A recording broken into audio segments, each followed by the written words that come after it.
Good morning, it's Wisdom Wednesdays. I am Ariana Newcomer, Dove Oracle Priestess, and creator of the Wise Woman Immersion Program and the upcoming Codes of Seven Coherence Practices training. So this is, I talked about coherence last week and last Wisdom Wednesdays. You may want to pop in and look at that one if you haven't seen it yet. This is continuing the discussion about coherence and why it is so important, and what are the benefits and values of undertaking something like these coherence practices. So I've been hearing a lot about the heart-brain coherence. I've talked about that several times from various different people. This, of course, is work that's been done by the HeartMath Institute. They've been doing research for many, many years on this heart-brain coherence and the heart's own intelligence and energy field. That's a wonderful place to go look for more information on heart-brain coherence. However, I have been receiving information from a particular spirit guide that we actually need to, as human beings, create coherence between 5 different intelligences that we actually carry as both human and divine beings. And when we can create, it is very powerful to create this heart-brain coherence, but it's even more powerful to create this coherence between all 5 intelligences. Now, I've mentioned that I did a biofield tuning training recently. This is a method developed by Eileen McCusick of using tuning forks to help create coherence in our energy fields and to restore energy to the body that it can use for whatever it needs to use that may have gotten stuck out in the energy field in a chaotic form. So a tuning fork creates coherent sound. And the coherence of those sound vibrations of the tuning fork can entrain the energy in the energy field to coherence. Entrainment is also what the HeartMath Institute talks about in the context of creating the heart-brain coherence, that the heart has its rhythms and the heart is generating its own energy field, which is larger than the brain's energy field, by the way. It extends perhaps almost 10 feet out from us. And so we really are interacting with the world around us and with people around us much more from our heart than we are from our brain. So we have been so taught to just stay here in the mind. It's actually a lesser thing. So, and the gut brain is something that is being explored now with the research into the microbiome. So all the various kinds of bacteria that actually live in our gut and either are helpful or not helpful in terms of our digestion. And the vagus nerve is one of the cranial nerves. Vagus means wanderer, and it actually goes to all of our organs.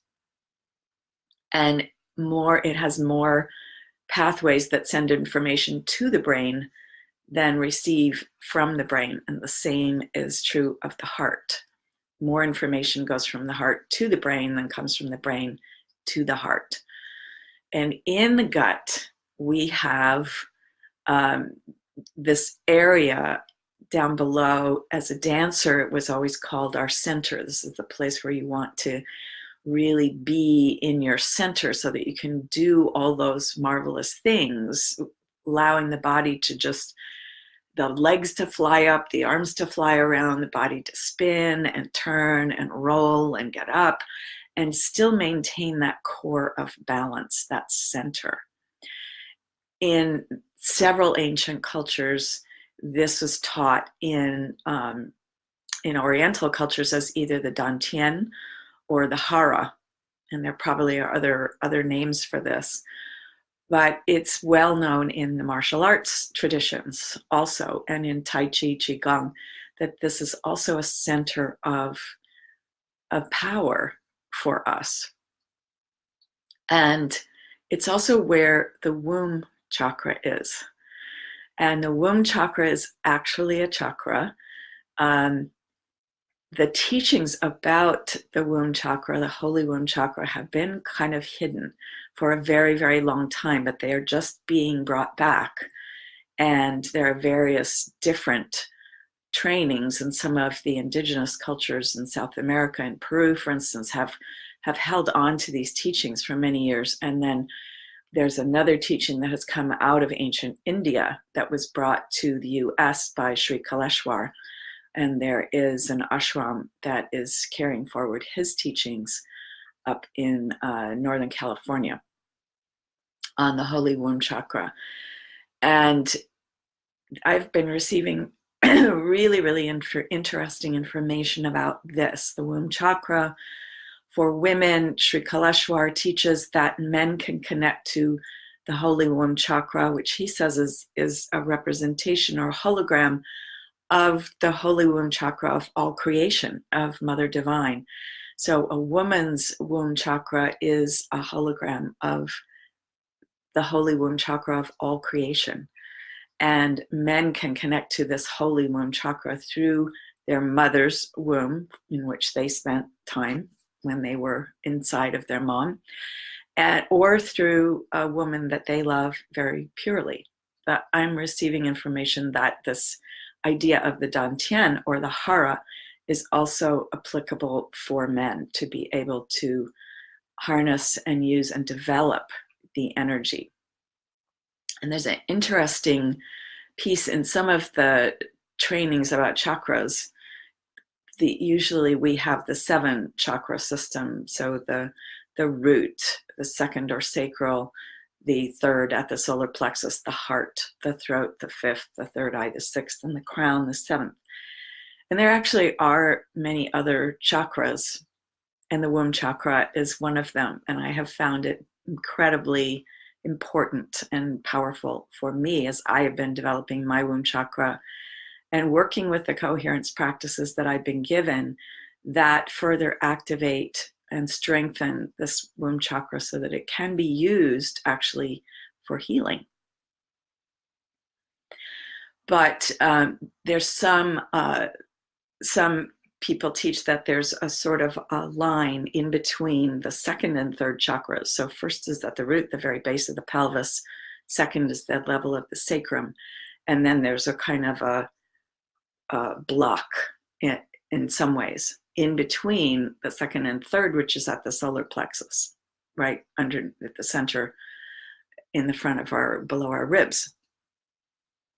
And what I have received is that this is the unactivated womb chakra that has kind of made this block, so that one of the things that we do is we create this coherence, including the womb chakra, is we release that block so that there's much greater energy flow through our whole central channel. Now, another interesting piece about coherence is that I've received that it's going to be very helpful for us as human beings to be sending energy into Earth. And in one of Eileen McCusick's recordings that she did on to address certain issues, she talked about this fact that the Earth's magnetic field is changing rapidly right now, and that this is causing a lot of entropy. And entropy is, here's the dictionary definition, a thermodynamic quantity representing the unavailability of a system's thermal energy for conversion into mechanical work, often interpreted as the degree of disorder or randomness in the system, a gradual decline into disorder. So the Earth's energy field is becoming a little more disordered. And as we bring ourselves into coherence, we can help to send energy into Earth, into her ley lines, her kind of acupuncture meridians, and to help Earth create more order. And Eileen says, in a world that's full of entropy, it's really important for us to be a force for order and coherence in the world. We have to hold it together. A lot of things are flying apart. So the more of us who can actually create more coherence, we can be strong and clear, We can tap into these potential energies that we have within us by creating this coherence with these practices and be able to use them. Claim these different abilities, these potential energies, and these ways that we actually, in a way, it's like reclaiming our ability to really heal and send our energies out to help affect positive change in the collective. So, and we use our imagination, we use our intuition, and we use our ability to visualize things with these coherence practices. And one of the other things that that Eileen said in this recording that really struck a note or several notes for me is that it is in the spiral that the energy gets generated. And part of the coherence practices that I've received is working with spirals. And spirals, my guides have told me in the past, are one of the essential sort of sacred geometry shapes of creation. Spirals are everywhere in the natural world if you look for them. And I remember one time I had my diffuser going with my essential oils as I do now, and the sun was coming in my window, and the sunlight was showing me that stream of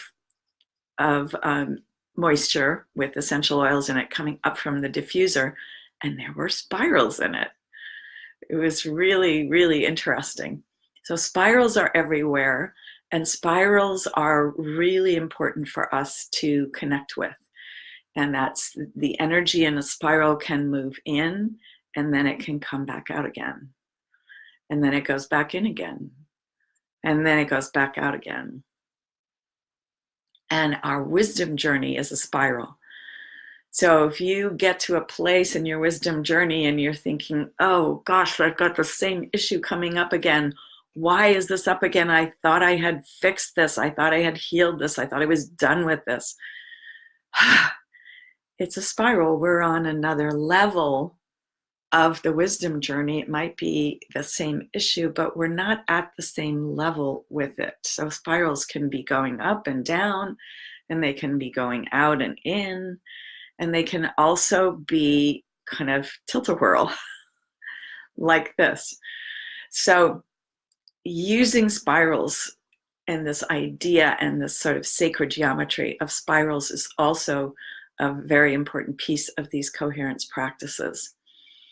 So please let me know by commenting below if you are interested in the coherence practices. I'm just starting to form a beta group, the first group that I will be teaching this information to. And I would love to have a group that's really curious and interested in co-creating with me and helping me understand and figure out how best to teach these practices. So if you want to get in on the first level, the first time this is going to be taught, pop me a comment below or shoot me a message here on Facebook, and I will contact you to talk about it.